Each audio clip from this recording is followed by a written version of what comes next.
So what's good, TMG fam? It's your boy Ellen. I'm back with another reaction. How y'all feel? Welcome back to the channel. Salute! And I had a question. Y'all ever notice like the long, super long flatbed that's accompanied by two vehicles, one in the front, one in the back, and it got like a wide load, it got the lights, and it commands probably 2 or 3 or 4 lanes on the highway or whatever it is. That's what pops into my mind when I think about the most epic transport operations of all time. You know what I mean? You've seen some. Those aren't as epic, but those are kind of what I think about. Because you always see something really, really huge. And I always think they're going to like some government site, some government contracted site. I always think that. I don't know why. I'm always skeptical of something with the government. But I always think of that type of stuff. But today's video is just that, man. We're going to check out some of the most epic transport operations of all time. Now, if y'all never seen that one where the dude is pulling this long thing and he trying to get over the train tracks, but he don't in time and the train come through and tear it to pieces. I'm thinking about that too. So we're gonna get into this video, man. If you're new to the channel, hit the subscribe button. Join the fam. What is you doing? Hit that subscribe button. Thank you. Mankind will stop at nothing to build massive megastructures all over the world. Facts. But getting all the biggest parts to the right places is no easy feat. I mean, have you ever considered how oil rigs make it to the middle of the ocean? Or how wind turbines make it to the windy tops of massive mountains and hills? Well, as big and impressive as some of these structures are, the scale of the transport operations they require are even more amazing. And the pay, it's gotta be lucrative. It's gotta be lucrative. So buckle up and get ready, because we're about to take a look at some of the most massive and epic transport operations of all time. A lot of Bullwinkle. Out in the Gulf of Mexico, a gigantic 1,736 feet tall pile-supported oil platform sits among the waves, called Bullwinkle. But this part here is just 384 feet tall, meaning a massive 1,352 feet of it lay beneath the water. That's a structure almost as tall as the Empire State Building. Wow. So how on earth was something so big transported all the way out there? Well, let's rewind to 1988, just after the construction of the jacket of this beast was completed over in Texas. Made from 10 times the amount of steel used to make the Eiffel Tower, the entire jacket weighed more than 50,000 tons and was built lying on its side, covering an area of 4.5 acres in size. That's roughly the same as 3.5 football fields. After 2.5 years of construction, she was ready to ship. But being over 50,000 tons meant Bullwinkle required a custom-built barge to tow it to its destination.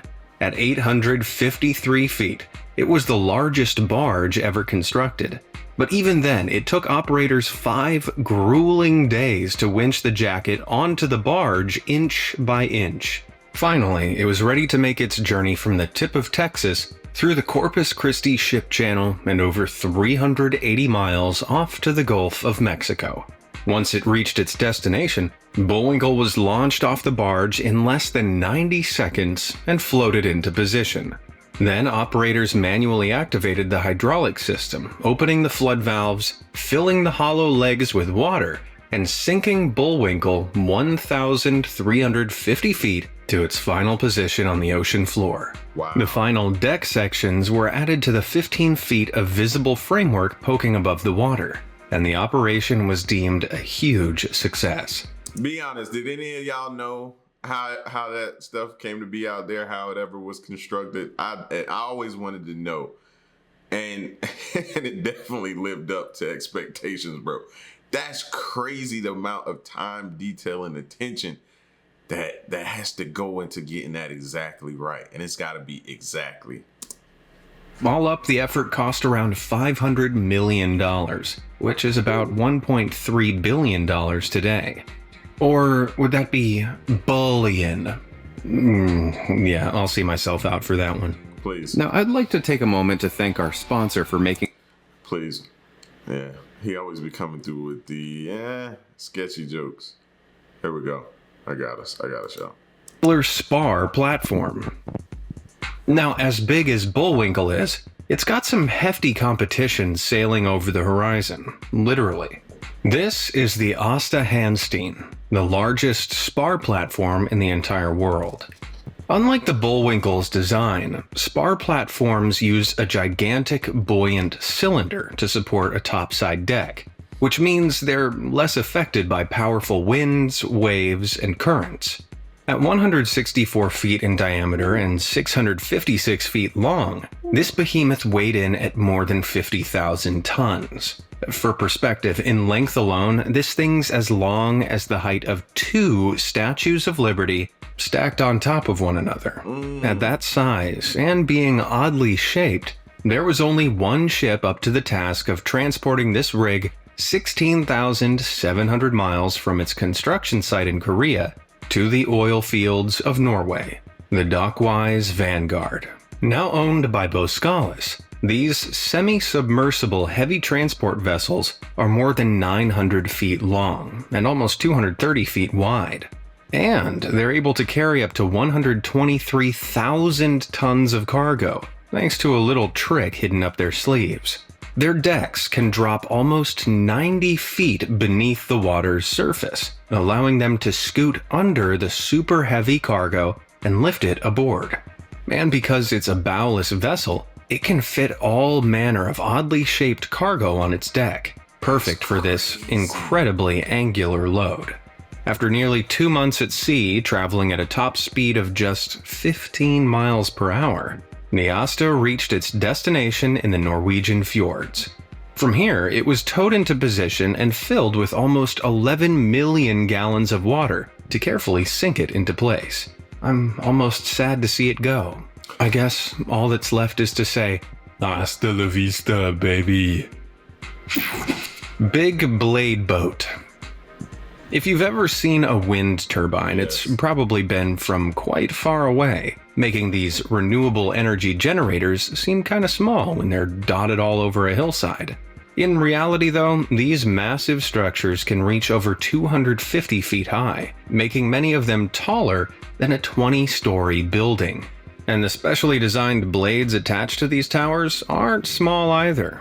But considering components like these are often made in economic hubs like China, how is it they make it to wind-swept hills all over the world? For that, energy companies require the use of some tight packing and some seriously big ships. Back in 2019, energy company Vestas stacked a staggering 156 brand new V120 blades onto the Zhejiang heavy lift vessel, the largest ship in its class. With almost 65,000 square feet of loading space, the deck of this behemoth is larger than a standard soccer pitch. Even with all that space, the V20s required some inventive stacking, as each blade was a whopping 193 feet long and weighed in at a colossal 12 tons each. With blades this big and hefty, the loading process alone took a whole week to carry out. Only then could the ship begin its more than 11,500-mile journey to Ferrol, Spain.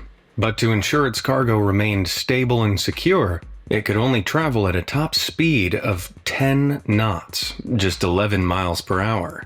This meant that while it set off on January 8th, the shipment didn't arrive until mid-February. Now that's what you call a long haul. I was about to say, it better be something to do on this ship for that long. They better have me some casinos. They better look like Carnival Cruise Lines on the inside. That's a long time at that slow of a speed. And then you think about it, you run the risk being out there so long that you run into different weather conditions. Nah, that's a lot of risk to take on. That pay, I know, lucrative. You're gonna hear me say that a lot. Blades of Glory. So we've established how wind turbine blades are transported overseas, but how do they make it up to the tops of hills and even mountains? Well, that's where trusty heavy haulage semi-trucks and extendable trailers come in. These trucks spread the weight of a single blade, all near 200 feet of it, on a separate trailer on the rear end that can be connected by an extendable hydraulic spine. Now, this seems like a fine method of transportation if your route is just one big straight line. So how do big trucks with loads this long turn? And if they do, won't they be at risk of hitting trees or barriers on the roadside? Don't worry, it's all been thought out. These routes require extensive planning, with trees, barriers, even lampposts being removed on specific corners before the blade's transport takes place. On top of that, the trailer at the back is self-steering, meaning that it follows the track of the truck around without needing to be piloted manually. Without the extra wheel axles in the middle, this allows trucks carrying the blades to... That's insane. And you talking to somebody who used to be a truck driver, bro. That's insane right there. That's difficult. You're sweating. You're all of that profusely, bro. Worried about trying to clear that trailer. That's whew. To make turns as tight as 90 degrees, without fear of the back end driving off the road and into a ditch. Plus, the hydraulic neck of most of these machines can be lifted, should the truck encounter any unmovable mid-lane objects. But what if the final destination is even harder to reach, like full of steep roads, cliffs, and hairpin turns? Well, that's when wind blade adapter trailers like these come into play. These trailers contain a hydraulic lift system, which can rotate the blades up to 360 degrees while on the road. I ain't never seen one of these. To adjust the... That's very, very smart right there. That's thinking with your dipstick, Jimmy. That's smart. I never seen these before. I didn't know they had these. Center of gravity and sweeping area. This means the blade's position can be adapted to the route, reducing the amount of space the trucks need to turn and raising over high obstacles like trees and houses. This design may initially seem less secure than the extendable trailers, but these blades here each weigh 88 tons and are 172 feet long. If that didn't convince you, some adapter trailer designs have been modified to carry blades as long as 230 feet, and can still conquer the steep inclines and sharp turns of China's amazing mountains. This project, which took place in Hejian City, Shaanxi Province, saw each of these 20-ton blades transported around 2.5 miles of hairpin turns and up steep slopes before reaching their destination around 3 hours later. Man, they really made this entire operation look like a breeze. You know what else is a breeze? Hitting those like and subscribe buttons down below. That way you don't have to do any heavy lifting when it comes to finding more great content just like this. All done? Great. Now what mega move have we got next? Terrific trailer power assist. Back in 2016, heavy lifting and transport company Mammoet unveiled a brand new heavy transport system that would change the face of heavy transport, the Trailer Power Assist. Their incredible simulations demonstrated how these huge hydraulic power units and modified trailers would challenge conventional transport operations. Instead of using multiple tractor trailers to haul particularly heavy loads, Mammoet proposed fitting power pack units onto adapted trailers, which would hydraulically power 4 of the 6 axle lines. Once running, each engine would generate a whopping 1,000 horsepower and a traction power of over 40 tons. This amount of moving power would eliminate the need for multiple trucks, while still being able to conquer tough inclines with a heavy load in tow. Not only that, but because the power packs could be attached to separate trailers, longer loads could be supported on 2 separate trailers and maneuvered around tight corners. That looks pretty amazing, but were they able to deliver such incredible technology? Well, you know it. Built to withstand extreme climates, trailer power assists can operate between temperatures of -40 degrees Fahrenheit and 122 degrees Fahrenheit. and are now used all over the world. What a ride. Incredible Coke drums. Ever heard of a Coke drum before? No, it's not where Coca-Cola cook up their famous fizzy drinks.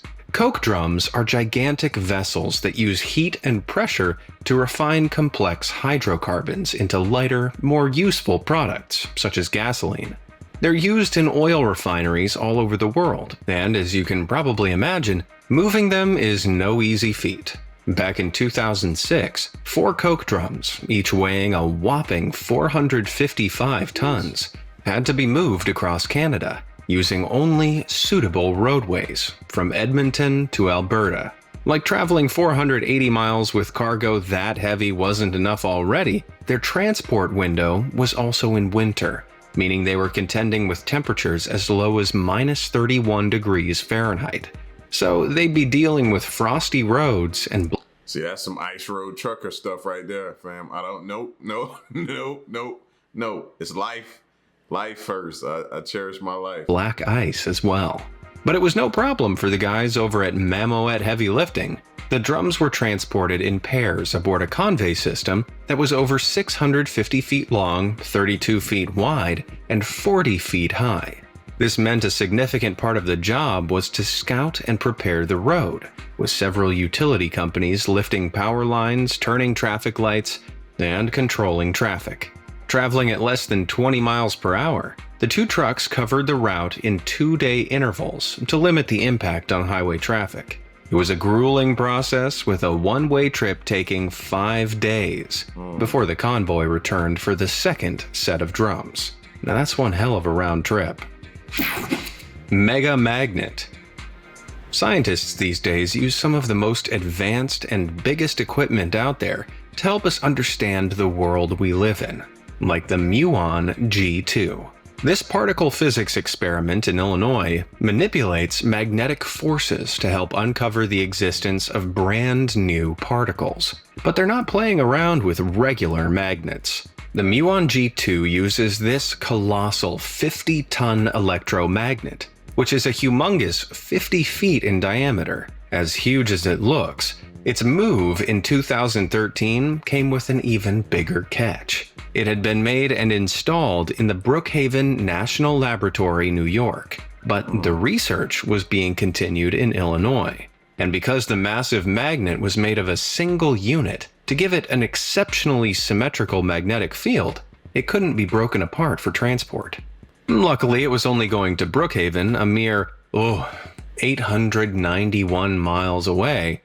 Still, in the grand pursuit of science, it didn't have too far to go, right?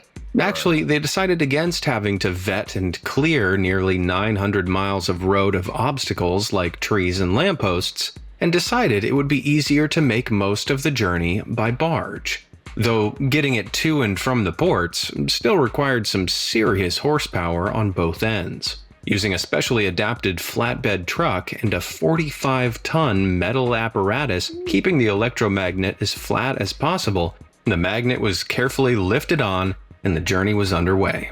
It took several days for the slow-moving convey, which barely inched along at more than a few miles per hour, to get to Merino Port on Long Island. But after making its 3,200-mile journey around the U.S. coast, up the Illinois River, navigating locks, dams, and then another stint on the road, it was mission complete. And it had only taken 35 days. Even though it took quite a long time, you've got to admit, this entire operation to deliver one mega magnet looked pretty, attractive. The Nevada... The only thing I wish is they put, like, the price on here, what it cost. That would make this video complete. Beast. 2020 was a real heavy year for a lot of people, what with the worldwide pandemic and all. And over in Nevada, it got even heavier, but for a much cooler reason. On the 29th of June, this 770-ton behemoth was towed over Nevada's desert highway. Can you guess what it is? A giant jet engine, maybe the biggest can of Pringles ever made? It's actually, get this, a decommissioned nuclear reactor. The vessel, from Southern California's decommissioned San Onofre Nuclear Generating Station, was bound to burial at Clive, Utah, a remote site about 75 miles west of Salt Lake City. But at that colossal weight, the 16.5-foot diameter vessel needed a convoy nearly 300 feet long to transport it, distributing its weight so that it wouldn't damage the asphalt roads. This was made up of not one, not two, but 6 heavy-duty tractor trucks, with 4 tractors pushing and 2 pulling via a series of interconnecting tow bars. The vessel itself was lifted onto a 48-axle, 192-tire trailer, bringing the overall convoy length to that amazing aforementioned 300 feet. But speed wasn't the name of the game here. Despite all those trucks generating over 4,000 horsepower, the convoy could only move at a top speed of 10 miles per hour to protect both the cargo and the roads. Why wasn't it just put on a train instead? Well, for part of its journey, it was. But the reactor was so big, rock outcroppings and 2 tunnels along the Union Pacific tracks made the full train journey for this beast impossible. Well, I bet the residents of Nevada were glad. It's not every day they get to use the excuse that they're late to work because there was a nuclear reactor blocking the road. And all of those truck drivers had to work together, only going like 11 miles per hour. Talk about teamwork, make the dream work, man. Sheesh. I ain't never seen nothing like that. All of them working in unison to get that reactor. I told you, bro, we was gonna be surprised. Big Merino. Australia is famous for many things. That fancy opera house, kangaroos, shrimp on the Barbie, and who could forget this very big, boxy sculpture of a ram. What? You don't know that last one? Well, this is the Big Merino, affectionately known by the locals of Goulburn, New South Wales, as Rambo. Excellent work there, Goulburn. Rambo is a 50-foot tall concrete merino sheep who tips the scales at 106 tons. He was built back in 1985 as a monument to the district's wool industry, made using a steel frame and wire mesh, which was sprayed and detailed with reinforced concrete. However, in 2007, plans for the Goulburn bypass meant Rambo would need to be moved to greener pastures, about half a mile down the road to be exact.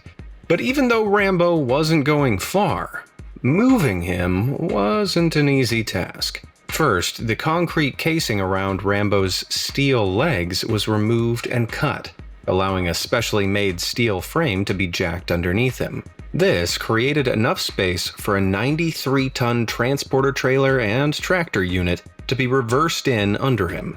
Then his legs were welded to the trailer's bed, and finally, after 2.5 days of preparations, Rambo was on the move.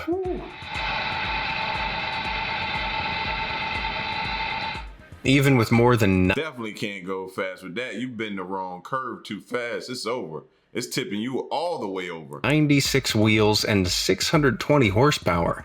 This truck needed to move at a snail's pace to ensure the big ram didn't topple over. Fortunately, Rambo reached the new site without any issues. And once his legs were reinforced and embedded in concrete, he was ready to be refurbished and turned into a gift shop and display room. Man, that move was so epic it gives Sylvester Stallone a run for his money. Enormous engine. The average car engine produces around 190 horsepower, and a standard tank's generates roughly 1,500 horsepower. There's a pretty sizable difference between the two. So when I tell you there's an engine out there that produces almost 109,000 horsepower, can you imagine how big it is? Well, try this on for size. This is the Wärtsilä RT Flex 96C, a diesel engine that, at its largest, weighs in at a staggering 2,300 tons, reaches 90 feet long, and is 44 feet tall, the same height as a 4-story building. Each of its massive 14 cylinders guzzles up 6.5 ounces of diesel per cycle, which produces 5,700 kilowatts of energy. For those of us who have no idea what that means, one cycle from this engine could power all the electricity of the average US household for about half a year. But this thing wasn't made to power houses. It was designed to power large container ships that run on heavy fuel oil and use up to 250 tons of the stuff a day. But how are they transported from construction site to ship? Well, the answer often comes in something with much less horsepower, usually a trailer tractor like this. Now, this is a much smaller version of the RT Flex 96C and only contains 6 cylinders. But see, now that right there, I look like I can handle that one. The other ones, bro, I ain't saying I couldn't do it, and I couldn't be trained to do it. I definitely could, but this one right off the bat, I can look at it and say, okay, I can definitely tackle this beast right here, for real. But it still weighs roughly 1,000 tons and requires a 28-axle modular transport system to shift it from A to B. Slightly larger 8-cylinder versions are transported in the same way. However, the larger 12 to 14-cylinder engines are transported and installed in separate segments because they weigh so much. Man, the sheer size and scale of this thing really puts the evolution in revolution. Disaster of the MV Sewall.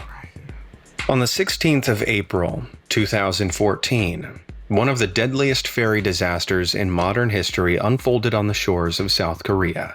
The MV Sewall, a vehicle passenger ferry traveling to Jeju Island, was carrying 472 passengers and crew when it made a sharp turn while battling a strong current and catastrophically overturned in the water.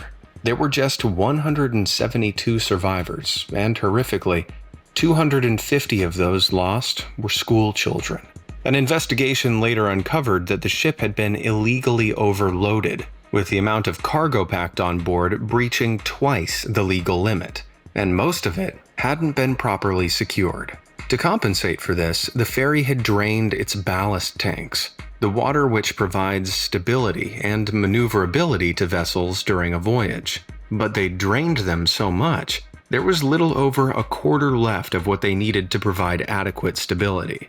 This was so the ferry wouldn't appear to sit too low in the water to inspectors, but it had been illegally operating like this for years. So, when the ferry hit that tight turn on that fateful day, the unsecured cargo shifted, throwing off the ferry's already unstable center of gravity, and toppled the vessel. Damn. Salvage operations eventually began 3 years later in 2017. The Sewall was thought to weigh in around 13,000 tons, including what remained of the cargo. But the mud that had gathered in it during that time increased its weight to a staggering 17,000 tons. The ship was lying over 130 feet below the waves, so 2 huge barges were placed on either side of it. Beams were installed by digging through the seabed underneath, and then cables were attached to drag it up. Once 2/3 of the wreck was exposed, a semi-submersible vessel was positioned underneath to raise it out of the water and transport it to Mokpo Port. Once there, a series of self-propelled modular transporters were waiting to transport the wreck further inland. Now this is a 24-axle line transporter, made up of a total of 96 wheels all around. Pretty big, right? Well, the Sewall's wreck required a mammoth 600 axle lines. That's 2,400 wheels, with each axle line supporting more than 30 tons of weight. And that made the MV Sewall the heaviest thing ever moved by this type of transporter. All up, it took more than 8 days to lift the ferry from the seabed, and another 4 to get it to the dry dock. Yeah, because think about it. When it had to come up, it had to drain water. As it's coming up, the water's draining out of the inside of it. So it has to let that water drain up, then bring it up some more. Then let that water drain up, then bring... Whew! It's a lot. Hold on, y'all. I'm starting to think, it's seen my water bottle. So now I got to catch my face. Come on. Just looking for my water bottle. There it go. I seen that water bottle. I was trying to zoom in on that. It's not the longest transport operation in history, but it's still big and horrifying enough to give me a sinking feeling. Saturn V S2.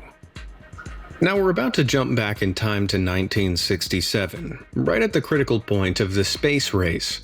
America was frantically funding and testing all manner of space projects, and one of these was the Saturn V. This was a 3-stage American rocket used by NASA to support the Apollo program. Because the proposed launch window for the Saturn V was so tight, tens of thousands of contractors had to supply the parts. These were all shipped to major centers in the US for inspection, before being carted to Cape Kennedy for test launch assembly. In total, the Saturn V required 56 railroad tank cars to supply specific parts. It saw components spending 70 days traveling by sea, and flew in many more. However, the Saturn V's second stage, S2, involved the transport of a very unusual object, the Common Bulkhead Test Tank, or the CBTT. It was 33 feet in diameter, 47 feet long, the largest of any of the bulkheads tested beforehand. And this made it something of a challenge to transport. After it was completed at its Seal Branch facility, it needed to be transferred to the Santa Susana Field Laboratory. Usually this would be a drive that would take a car less than 2 hours, but the 120-foot-long custom-built transporter and its cargo, that was as wide as a 3-story building is tall, would have trouble avoiding overhead electrical wiring, lampposts, and navigating the steeper sections of the route. So the CBTT was transported 1.5 miles to the open sea, traveling at less than 10 miles per hour. From here, it was heaved onto a barge for 60 miles at sea, and then a final 50-mile-long slog through Ventura County roads and California freeways to the laboratory. All up, the S2's transport endeavor took 3 days in total. I guess it was one small drive for man, one very big journey for mankind. Which of these massive transport operations did you think was the most epic? And all of them was crazy to me. It's super. Like I said, I've always thought about that stuff. So the next time y'all riding and you see this huge wind turbine, you out viewing the countryside and sightseeing and just riding, and you see one, remember what it took to get that there. You know what I mean? Just remember that. Guarantee you it's gonna make you stare at that thing and just go, wow. When you see it up close and personal and you think about it, it's even more crazy. It's crazy. But yeah, this stuff has to get moved. How you think it gets there? Water, road, and very, very slow. They try to take their time. You know what I mean? But people are definitely paid handsomely to do that. You can only imagine.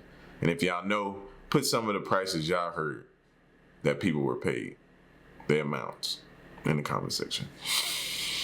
All right, man. Y'all stick around and stay tuned, man. And make sure you leave a like and share the video. Until next reaction, I'm gone. Peace.